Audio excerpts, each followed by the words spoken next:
네, 안녕하십니까. 우리 전 세계의 우리 애국 동포 여러분, 그리고 전국의 우리 애국 국민 여러분, 그리고 지금도 전국 각지에서 수고하시는 우리 당원 동지 여러분, 이렇게 또 우리 공화당 라이브 일부 정치 삼국지와 2부 역사 특강으로 뵙게 돼서 반갑습니다. 오늘은 특별히 1부에서는 창조 정치 삼국지로 지난주 조원진 대표님의 여러 방송 멘트 중에서 아주 중요한 멘트를 가지고 설명을 해드리겠고요.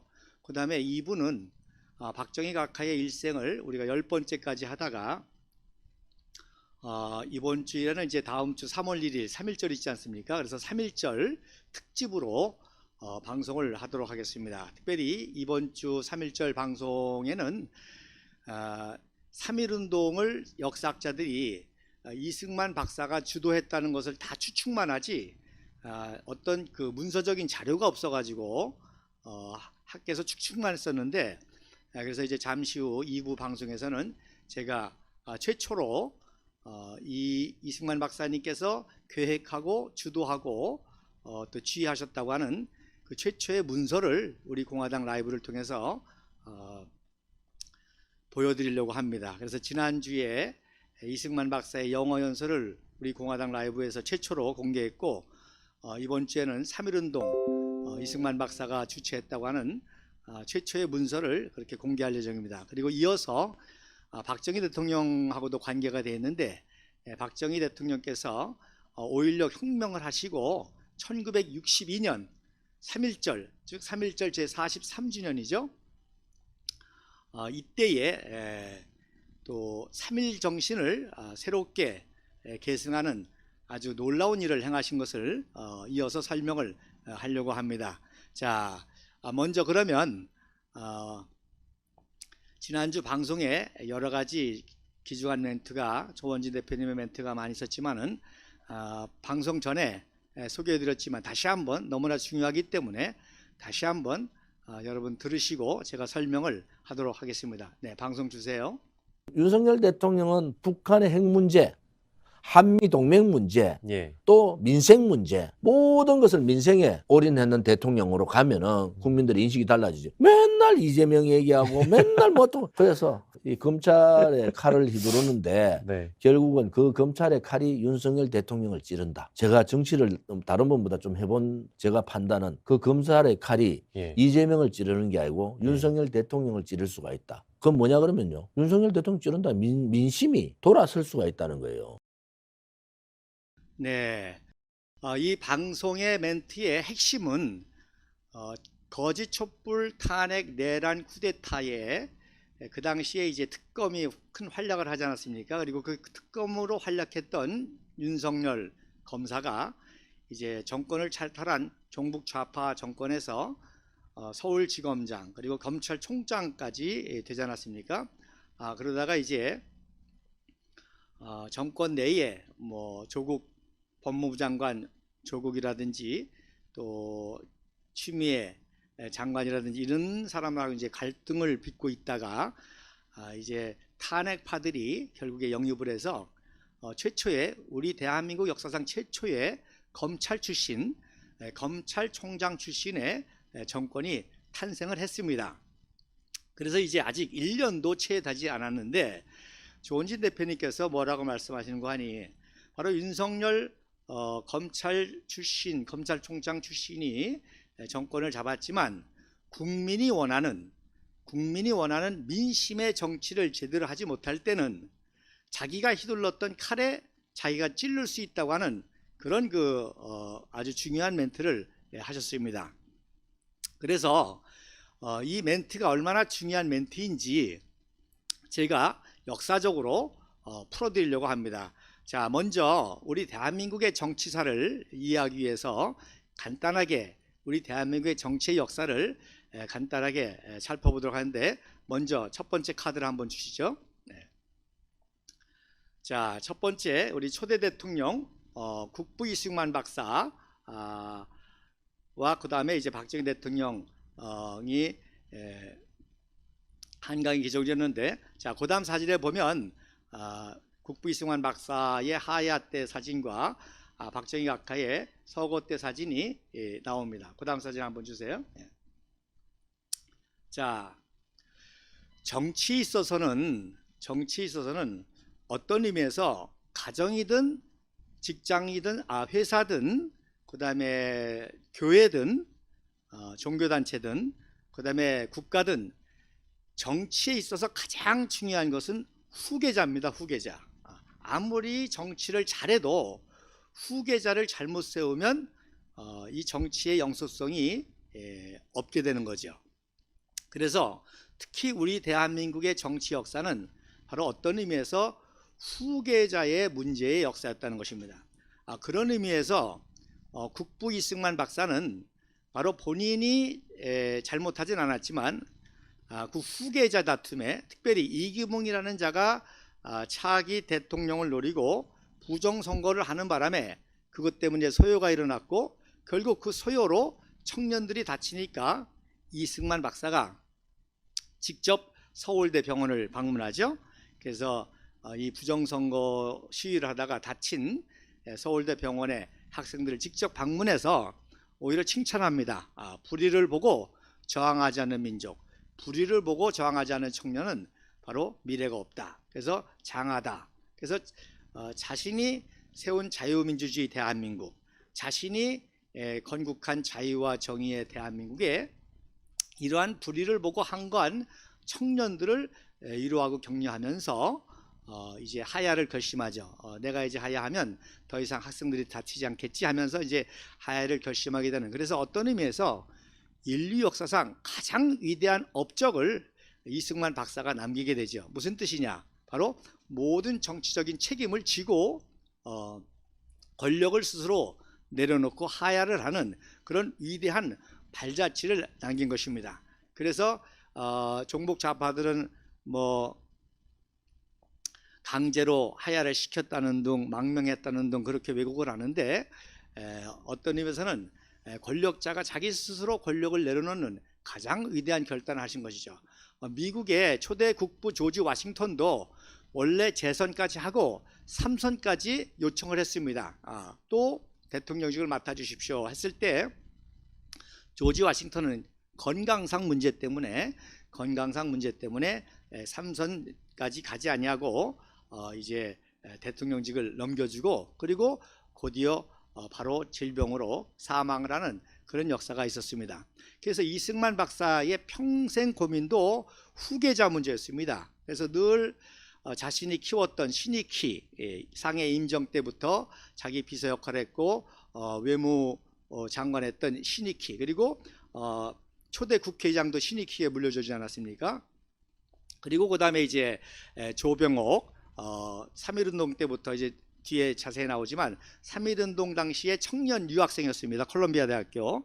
그때부터 키웠던 조병옥. 그래서 건국 초기에 유엔 특사도 했고 또 6.25 동란 때 내무부 장관도 했던 이 조병옥. 그 다음에 장면도 역시 초대 주미대사를 했고 또 국무총리로 역임하면서 이승만 박사가 키웠던 세 사람의 이제 후계자 그룹이었었는데 이승만 박사가 늘 고민했던 거예요. 이 조병옥 박사는 참 애국심도 있고 결단력도 있고 다 있는데 그분이 좀 이제 술을 좋아해 가지고 술 때문에 좀 이렇게 자기 관리가 좀 미흡한 그런 걸 굉장히 안타까워하셨고, 그 다음에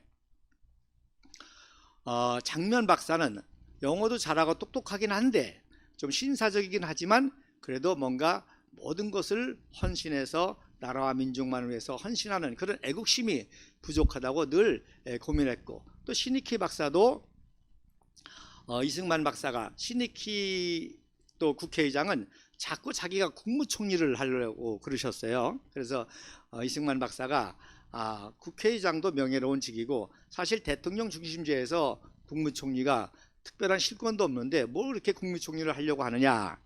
그런데 이제 신익희는 계속 국무총리에 대한 이런 그 하려고 하는 불만에 대한 이런 거 있다가 결국 제3대 대통령 선거에 대통령 후보로 출마해서 경쟁 관계에 있다가 5월 5일 날 또 선거 유세 도중에 신장마비로 서거하지 않았습니까?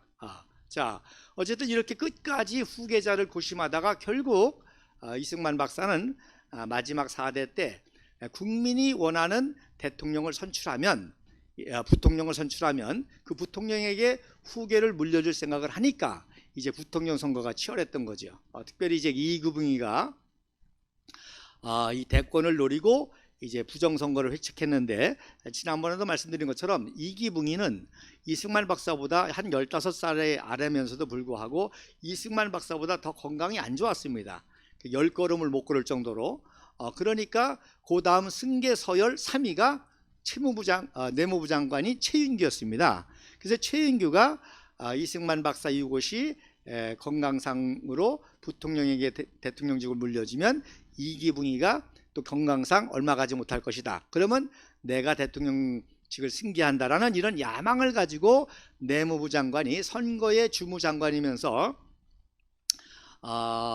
이 부정선거를 획책해가지고 결국에는 사형을 당하지 않습니까? 그래서 대한민국 정치사의 첫 번째 문제가 바로 이 후계자를 통한 문제였다는 거죠. 자, 그리고 하야하고 난 다음에 이제 내각제 정권이 들어서고, 내각제 정권이 지난주에도 말씀드린 것처럼 이제 국가적인 위기를 불러오니까 5.16 혁명을 통해서 미국 유학파 청년 장교들과 함께 박정희 장군이 혁명을 성공해서 이제 18년 동안 재임하면서 대한민국의 한강의 기적을 이루죠. 자, 그러는 과정이 역시 박정희 대통령께서도 늘 후계에 대한 고민이 있었습니다. 그래서 박정희 대통령께서도 이제 1980년도 즉 이제 두 번째 유신 대통령 임기가 끝나면은 이제 누군가에게 대통령직을 이양하고 물러날 그런 계획까지 세웠는데, 결국 후계 다툼으로 그 당시 실력자였던 차지철과 김재규의 이런 그 정권 다툼에 의해서 결국 김재규라고 하는 그 중앙정보부 출신의 그 야망에, 헛된 야망에 참 그 피살을 당하시는, 시해를 당하시는 그런 반역적 시해 사건이 두 번째 참 우리 대한민국의 가장 비극적인 사례가 됐죠. 이승만 박사의 하야는 가장 위대한 선례였다고 한다면은 박정희 대통령께서는 그 한강의 기적을 이루시고 이 후계 문제 때문에 가장 비극적인 선례를 남기게 된 것입니다. 자, 그 다음에 아시는 대로 이제 그 시해 과정에서 이제 전두환 보안사령관이 정권을 잡으면서 7년 동안 재임을 한 후에 처음으로 이제 정권을 이양하죠. 그래서 6.29 선언을 통해서 민정당 후보로 노태우를 선출합니다. 그 점 여러분 지금 사진 보고 계시죠? 예. 자, 그런데 여기서부터 이제 또 우리 정치사에 비극의 문제가 생깁니다.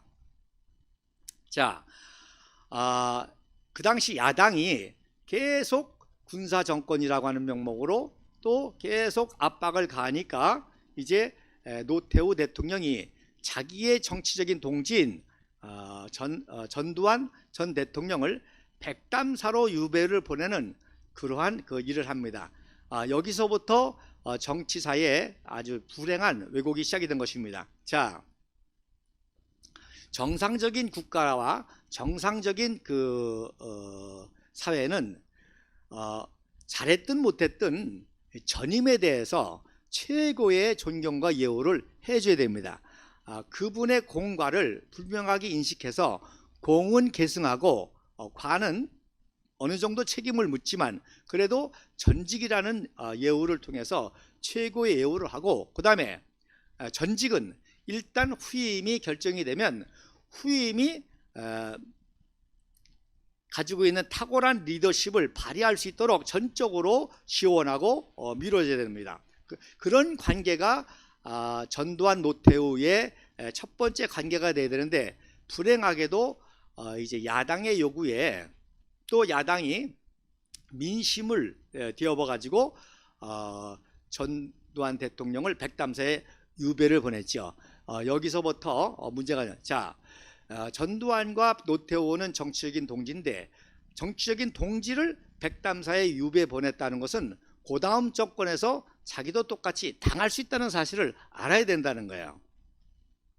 자, 결국에 어떻게 됐습니까? 자, 그 다음 사진 보시면 이제 역시 노태우도 후계 문제, 5년 단임제로 인해서 후계 문제를 제대로 세우지 못하고 어떻게 했습니까? 3당 합당을 했죠. 3당 합당을 하면서 전혀 정치적인 반대 입장에 있던 김영삼을 끌어들여 가지고 3당을 합당을 하고 정권을 이양하기는 후계자로 만들어주는 그런 역사가 있었습니다.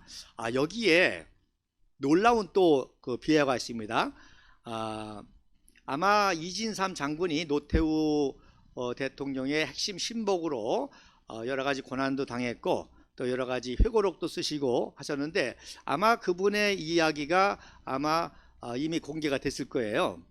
이때 3당 합당 때 어떤 조언을 이진삼 장군이 했냐면 오히려 김영삼이가 더 위험하다. 오히려 김대중이와 3당 합당을 해서 그래서 정권의 영삭성을 이어가자. 그래서 과거의 잘못을 어느 정도 덮어주면서 정권을 계속 잘 이어갈 수 있도록 오히려 김대중과의 그 3당 합당을 통해서 정치적인 화합을 이루면 괜찮을 것이라고 조언했는데 오히려 그 말을 듣지 아니고 김영삼 정권과 김영삼과 3당 합당을 하는 바람에 김영삼 정권이 들어선 다음에 어떻게 됐습니까? 바로 최초로 전직 대통령을 뇌란죄로 기소해서 사형까지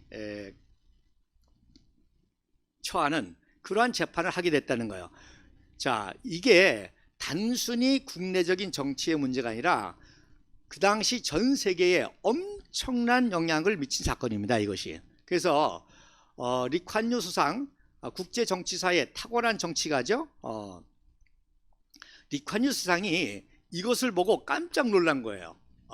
그래서 현직 대통령이 김영삼 대통령이 전직 대통령 2명을 기소해가지고 재판에서 이렇게 하게 되면 이거는 그 당시 전 세계에 특별히 제3세계들은 다 그 당시 건국의 국부가 있고 장기 집권 독재 문제가 있고 있는데 이렇게 해버리면은 어느 정치가가 순수하게 정치를 이양해야겠느냐. 그래서 전 세계 그 국가들에게 특히 제3세계 국가들에게 제3세계라는 것은 아시는 대로 여러 가지 개발도상국이기 때문에 민주화가 제대로 이루어지지 않아서 거의 군부 독재나 군사 독재나 또 장기 집권이나 이런 것들이 이루어지고 있지 않습니까?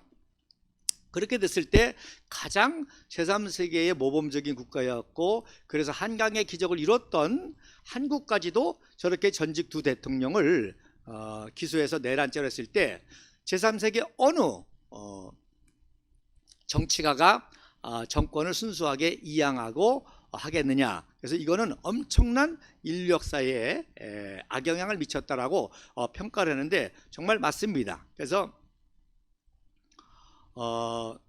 김영삼 대통령이 그러면서 여기서부터 이제 검찰의 칼이 우리 대한민국의 정치의 핵심 역할을 누가 하게 되느냐? 바로 검찰이 하게 된다는 거예요. 즉 검찰이 군인 출신의 2 대통령을 수사하면서 그리고 특별히 하나회를 세상 말로 작살나지 않았습니까? 그래서 하나회라는 것은 사실 군부 엘리트 세력인데 어쨌든 군부 내에 사조직이 있다는 것은 잘못된 일이지만 최고의 육사 출신의 최고의 미국 유학 엘리트 집단인 이 군인 세력을 검찰이 그야말로 칼로 작살내 가지고 해체하고 전직 2 대통령까지 칼부림을 놈으로 말미암아 이 칼이 잘 드는구나. 그래서 이때부터 대한민국은 검찰이 권력을 좌지우지하는 그러한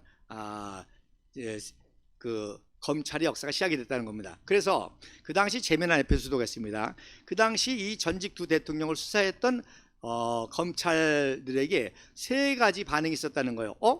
칼 잘 드네? 그래서 이제부터 이 검찰의 칼을 가지고 권력을 휘두르겠다고 남아있는 세력이 바로 최동욱이었습니다. 그리고 야, 나는 죽어라고 공부해가지고 검사가 됐는데 보니까 군인들이 부정부패도 하고 했구나. 그래서 이런 거에 대한 실망과 좌절 때문에 변호사로 개업한 사람들이 많이 있었다고 한답니다. 그 다음에 이제 제3세력은 이제 그냥 관망하는 세력이 있었다는 거죠. 그래서 그때 홍준표 검사도 아마 검사 그때 검사 출신일 거예요. 그때 칼 잘 드네. 군부 세력까지 세상 말로 조졌으니까요. 그때부터 검찰이 바로 권력의 핵심 역할을 하게 됐다는 것입니다. 자, 그래서 그다음 사진 보세요. 결국 김영삼이가 어떻게 됐습니까?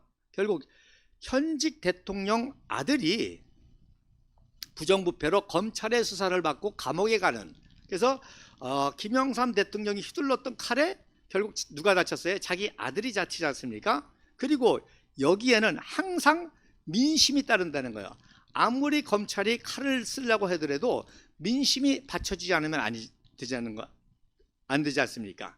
그래서 그 당시 현직 대통령에 대한 부정부패가 이제 있게 되니까 뭐 서통령이다, 또 문민 황체다자라고 하는 이런 여론이 들끓으니까 결국 검찰이 현직 대통령 아들까지도 칼을 들이대 가지고 구속 수사를 하게 된 거죠. 자, 그 다음에 두 번째 사진 한번 보십시다. 그 다음 사진. 그 다음 사진 누구예요? 김대중이죠. 그래서 김영삼이가 이제 자기가 전직 두 대통령을 내란죄로도 넣었지 않습니까? 그러면 자기도 후임에 의해서 얼마든지 정치보복을 당할 수 있으니까 결국 자기와 야당 생활의 정치적인 동지였던 김대중이를 이제 세움으로 말미암아, 그리고 자기가 안 다치기 위해서 그때 뭐예요? 5.18 공작을 한 거죠. 5.18은 이미 그 당시는 끝난 사안이었었거든요. 다 끝난 사안이었는데 5.18을 통해서 김대중이의 그 혐의를 벗겨준다든지 5.18로 김대중이가 내란죄로 구속됐다가 사면된 거 아닙니까? 그래서 5.18 역사 왜곡이 시작되면서 5.18 역사 왜곡을 통해서 정치보복을 당하지 않으려고 김대중을 대통령으로 세우는 역할을 했던 거죠. 그랬더니 이제 김대중이는 이제 대통령이 돼가지고 결국 종북 좌파의 성향을 못 벗어나서 친북 정책, 종북 정책을 하게 됩니다. 자, 그래서 2000년 6월 15일 날 평양에 가서 정상회담을 했거든요. 이때 또 재미난 에피소드가 있습니다. 마침 중국의 장점인 장택민이에게 리콴유 수장이 경제 조언이라든지 또 국제 외교라든지 이런 거를 조언하기 위해서 장점인이와 정상회담을 하는 중에 TV 화면을 보니까 김대중이와 김정일이가 악수하고 손잡고 포옹하고 회담하는 사진을 보고 리콴유가 깜짝 놀랐다는 거예요. 그랬더니 장점인이가 씩 웃으면서 하는 말이 내 작품입니다 그랬다는 거예요. 그러니까 장점인이의 국제 전략, 이 중국이 동북아시아 패권을 장악하기 위해서 미국의 영향력을 줄이기 위해서 김대중, 김정일 평화쇼 이 정상회담을 주선했고, 또 물론 이제 뭐 달러 문제도 달러를 줘서 정상회담 날짜가 뭐 하루 연기되고 했던 뭐 그런 얘기도 있지만, 그때 또 리콴유가 중요한 말을 했습니다. 저거는 반드시 역사적인 문제가 될 것이다. 바로 전범, 국제 전범, 전쟁을 일으켰던 국제 전범의 세력과 포옹을 했다. 이거는 나중에 반드시 역사적인 문제가 될 것이라고 그 당시 화면을 보면서 리콴유 수장이 예언을 했습니다. 그래서 반드시 이 김대중 대통령의 대북 송금 문제, 또 핵을 개발하지 않겠다고 약속을 해놓고 달러를 지원함으로 말미암아 결국 오늘날 핵 개발로 대한민국뿐만 아니라 미국까지 위협하는 동북아 전체, 일본과 중국까지도 위협하게 되는 이 핵 개발의 책임과 원인을 김대중이가 져야 되는 이러한 그 역사적 평가가 아직 남아있다는 겁니다. 결국 또 어떻게 됐습니까? 김현철일 정도가 아니라 홍삼 트리오라고 그러죠. 홍삼 트리오. 바로 김홍일, 김홍업, 김홍걸 삼형제가 역시 현직 대통령 아들인데도 삼형제가 구속 수사를 받는 검찰의 칼에 의해서 현직 대통령 세 아들이 동시에 검찰의 칼을 받는 아들. 그러니까 제가 계속 말씀드리지만 이 검찰이 지금 대한민국 정치사를 움직이게 되게 됐다는 거예요. 그러니까 그 당시만 해도 검찰이 감히 대북 문제에 대해서는 칼을 들이대지 못했어요. 그러나 이런 그 권력, 부정부패 이런 거에는 이제 칼을 들이댔고, 역시 이것도 민심이 있었죠. 그래서 대통령의 세 아들 김현철이 정도가 아니라 세 아들이 부정부패를 하니까 민심이 들끓게 되고 결국 거기에 칼을 들이대지 않을 수가 없었다는 것입니다. 자, 그 다음 사진 보시죠. 그 다음에 이제 누굽니까? 노무현 대통령이죠. 어떤 의미에서 가장 후계 정치를 잘한 거는 김대중이었습니다. 그래서 김대중이가 노무현을 세움으로 말미암아 자기는 정치보복을 전혀 안 당했잖아요. 노무현 때문에. 그 대신에 무슨 문제가 있었습니까? 결국 대북 정책이 이어짐으로 말미암아 심지어 퇴임을 앞두고, 퇴임을 2달 앞두고 북한을 또 방문해 가지고 유명한 그 NLL 포기 발언을 하지 않았습니까?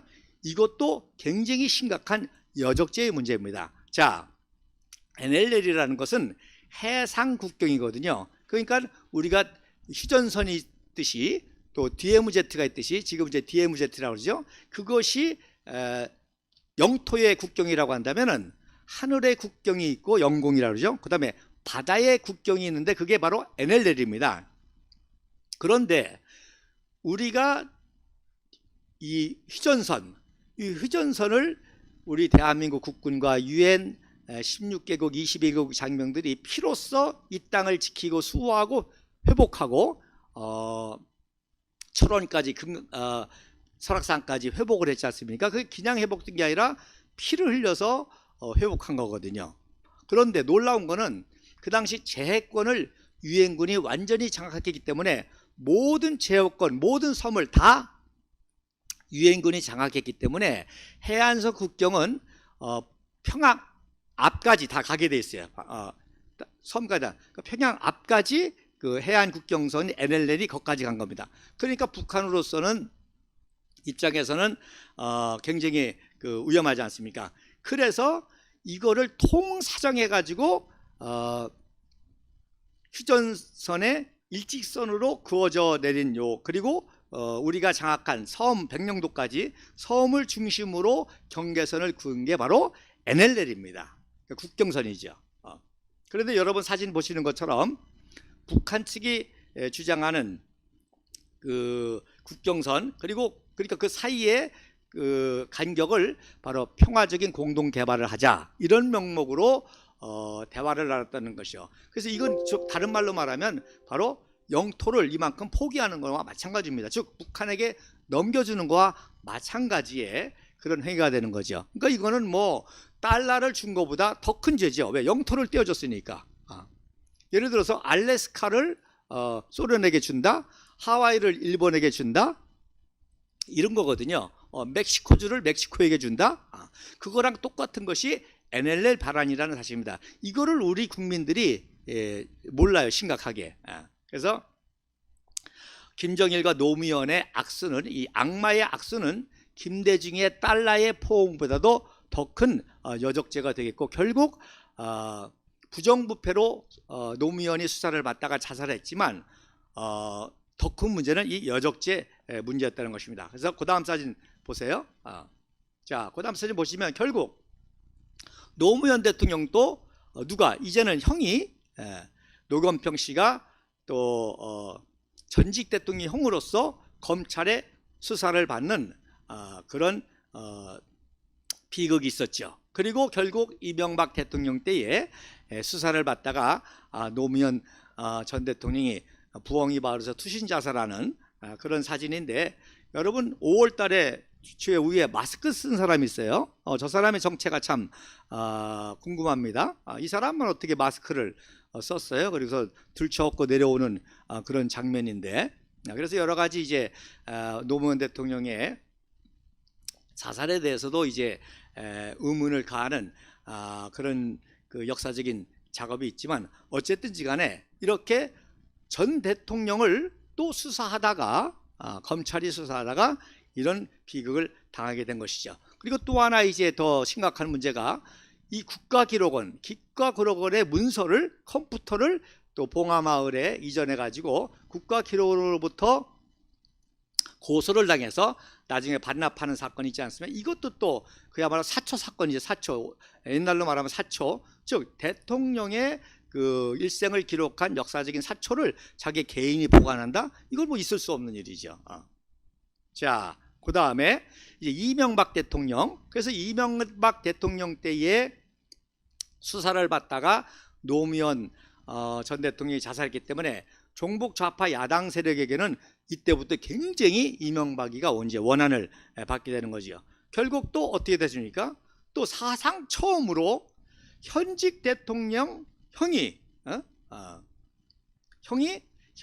노건평에는 이제 그 퇴임 노무현이가 후임 때 이명박 대통령 때 조사를 받았지만 이상득이는 현직 대통령 형이 현직 대통령이었던 검찰의 칼에 수사를 받는 그런 일이 있었고 또 그 아들 이시영도 수사를 받는 이런 비극이 있게 됐습니다. 자, 결국 이 검찰의 칼이 결국 촛불이라고 하는 세력과 탄핵파의 세력에 등을 업고 결국 박근혜 대통령, 죄 없는 아무런 죄가 없는 박근혜 대통령까지도 칼을 들이대 가지고 묵시적 청탁, 제3자 뇌물죄, 또 경제공동체 이런 용어까지 검찰이 만들어서 사상 초유로 현직 대통령을 탄핵하고 또 구속수사하고 모든 재산까지 뺏는 그런 모든 역할을 누가 했냐? 칼이 했다는 거예요. 검찰이 했다는 거예요. 그리고 그러한 칼의 역할로 최초의 검찰 대통령이 됐는데 자, 역시 민심에 의해서 그 칼에 의해서 자기도 죽을 수 있다고 하는 이 조원진 대표님의 정치적인 멘트는 그냥 멘트가 아니라 대한민국의 정치사를 다 훑는 그런 얘기가 되겠고요. 그래서 우리 공화당과 박근혜 대통령이 왜 중요하냐? 박근혜 대통령은 이렇게 자기가 죄가 없음에도 불구하고 그런 모든 정치적인 상황들을 다 업섹트하고 침묵으로 다 극복하지 않습니까? 그렇기 때문에 이런 모든 정치적인 그 고통을 다 침묵으로 감당한 박근혜 대통령이 복귀하고 또 정의와 진실의 조원진 대표와 우리 공화당이 하나가 돼서 정치를 잡았을 때 대한민국의 역사를 바로잡을 수 있다는 겁니다. 그래서 우리는 전직 대통령의 공과를 계승하되 공을 계수하고 물론 노무현 대통령도요 공이 있습니다. 어떤 공이 있습니까? 제주도에 해군 기지를 만든 그 공은 굉장히 중요한 공입니다. 그거는 종북 좌파가 반대했는데도 불구하고 하지 않았습니까? 노무현 대통령도 대통령이 돼서 전 세계를 돌아다녀 보니까 안보가 중요하고 제주도 해양 기지가 중요하다는 것을 뒤늦게 인식하고 했던. 근데 사실 그게 이승만 박사의 아이디어였습니다. 이승만 박사가 1945년 10월 16일 날 귀국해 가지고 와서 이제 정치 활동을 시작할 때 미국에서 이제 일본을 점령했죠. 한국을 점령하면서 새롭게 동북아시아 국제 전략을 피기 위해서 특사를 보내 가지고 이제 어떻게 앞으로 미국이 동북아 이 정치를 그 리더하고 해야 될 것이다. 이 전략을 협의하기 위해서 조사하러 왔는데 당연히 이승만 박사하고도 협의를 하죠. 그 이승만 박사가 뭐라고 그러는 거 아니? 간단하다. 제주도에 하와이와 같은 항공모함이 기항할 수 있는 미군 기지를 세우기만 하면 그러면 그 당시 이제 중국이 공산화 되기 전이었거든요. 중국의 공산화도 막을 수 있고 소련의 공산화도 막을 수 있고 또 북한의 남침도 막을 수 있다. 그래서 대한민국이 건국되기 전에 이미 제주도에 하와이와 같은 그런 진주만 해군 기지를 건설하기만 하면 동북아시아를 미국이 너네가 마음대로 할 수 있다. 그런데 이 조언을 듣지 아니하고 일본을 다시 보통국가로 농업국가로 다시금 재건해 가지고 공산주의를 막는 정책을 썼죠. 그러니까 어떻게 됐습니까? 중국이 공산화됐잖아요. 그 다음에 소련이 결국 북한의 꼭두각실 정권을 세워가지고 대한민국을 기습남침했고, 그리고 나중에 동남아시아 베트남이 공산화되고 이런 일들이 다 일어나지 않았습니까? 결국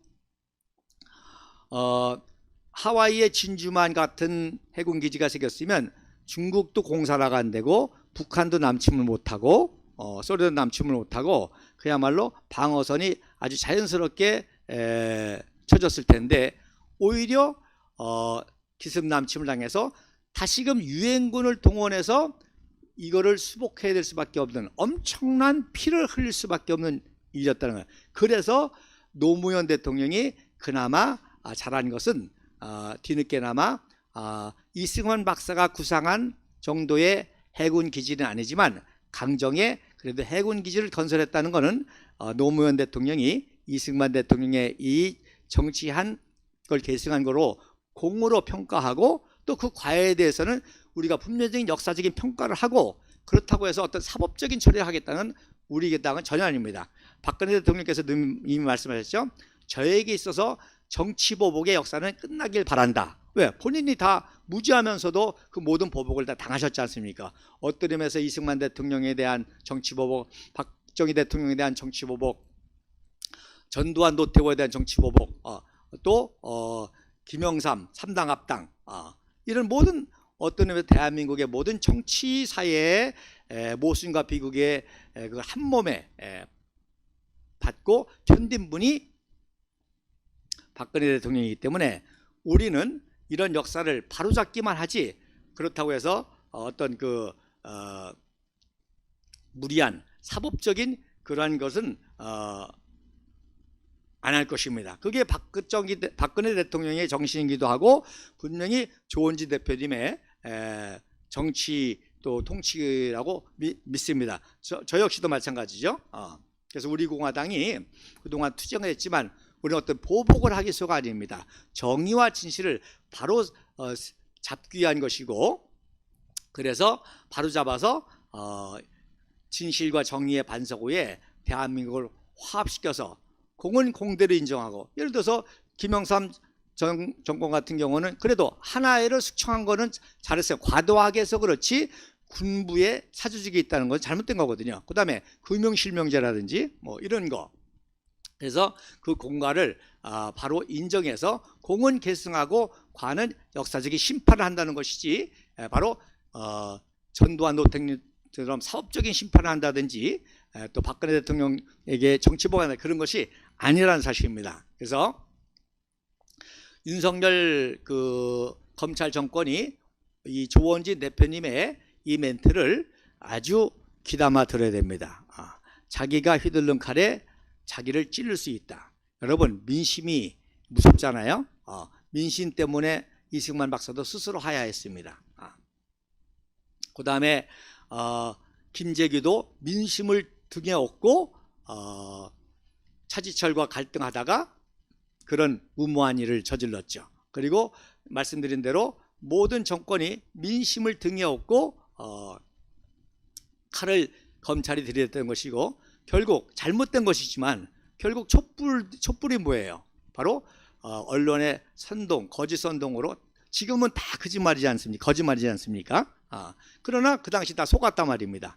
그래서 박근혜 대통령 지지율이 뭐 3%니 뭐 이렇게 얘기하면서 그 촛불로 국민들을 선동해가지고 이것이 국민의 민심이라는 것으로 거기에 배신 사력까지 등에 업어가지고 그 민심을 등에 업었기 때문에 자기 마음대로 그렇게 칼부림을 놓을 수 있었지만, 이제 또다시 바로 국민이 원하는 정치를 하지 못할 때, 민심이 원하는 정치를 하지 못할 때, 민생을 돌보지 아니하고 또 이 북핵의 위험, 종북 좌파 정권 김대중 노무현으로 문재인으로 이어졌던 이 여적재적인 이 그 북한 정책, 이거를 해결하지 못할 때는 바로 엄청난 국민의 민심에 의해서 결국 자기 칼로 자기가 찌를 수 있다는 겁니다. 그리고 요거는 또 저 조심스러운 일이긴 하겠지만, 바로 5.16 혁명 당시에 많은 청년 장교들이 혁명을 해야 된다고 했지만 아무도 용기를 못 내고 오로지 용기를 낸 것이 박정희 장군이었던 것처럼 오늘날 검찰 안에서도 정말 정의와 진실에 의로운 검사들이 저는 있다고 믿습니다. 우리 대한민국 국민 또 우리 대한민국의 한민족의 DNA를 가지고 있는 우리들도 이렇게 투쟁을 하지만 검찰 내에서도 바로 정의와 진실에 그러한 의로운 검사들이 분명히 있으리라고 믿고요. 뭐 비밀스러운 얘기가 이미 많이 회자가 됐지만 특검 당시에 그랬다는 거 아닙니까? 지금 한동훈이와 이원석이 그 핵심 수사 역할을 했는데 그래도 한동훈이는 좀 인텔리적인 요소가 있어가지고 말을 좀 듣는데 이원석이라는 검사가 그랬다는 거 아닙니까? 검찰총장한테 아주 대놓고 김수남 검찰총 1개 검사가 검찰총장한테 대놓고 구속수사해야 된다. 조금 있으면 정권을 종북좌파가 민주당이 차지할 텐데 당신 정권 넘어갈 텐데 어떡하려고 그러느냐. 그러면서 김수남을 압박했다는 거 아닙니까? 그게 이원석이고 결국 이원석이를 그 공로로 지금 검찰총장이 됐는데 결국 그 이원석이도 자기의 칼에 자기도 죽을 수 있고 한동훈이도 마찬가지고 또 윤석열 검찰 정보도 마찬가지일 수 있다는 거예요. 이것을 할 수 있는 것은 바로 민심이고 이 민심이 요동칠 때에 그 정의와 진실의 민심에 힘을 얻고 검찰 내에서도 놀라운 개혁이 일어날 것을 우리가 기대하고 또 그랬을 때에 그러한 새로운 정치 세력으로 박근혜 대통령과 또 조원진 당대표와 우리공화당이 중요하다. 이런 민심을 등에 업고 이런 모든 것을 정치적으로 정치 보복이 아니라 정의와 진실의 방법으로 우리가 지금까지 해왔던 것처럼 할 수 있는 이런 세력이 바로 우리 공화당이라는 것입니다. 그래서 이런 자부심을 가지고 우리 공화당 당원 동지들이 더 열심히 투쟁하고 또 이번 3.1절 집회에 정말 많이 나와서 이 3.1 정신을 우리가 계승해서 지금 무너진 한민족의 민족 정기를 다시금 깨우쳐야 되겠습니다. 그러면 다시 한번 조원진 대표님의 영상을 듣고 끝나자마자 제가 바로 2부를 시작하도록 하겠습니다. 자, 한번 영상 주세요.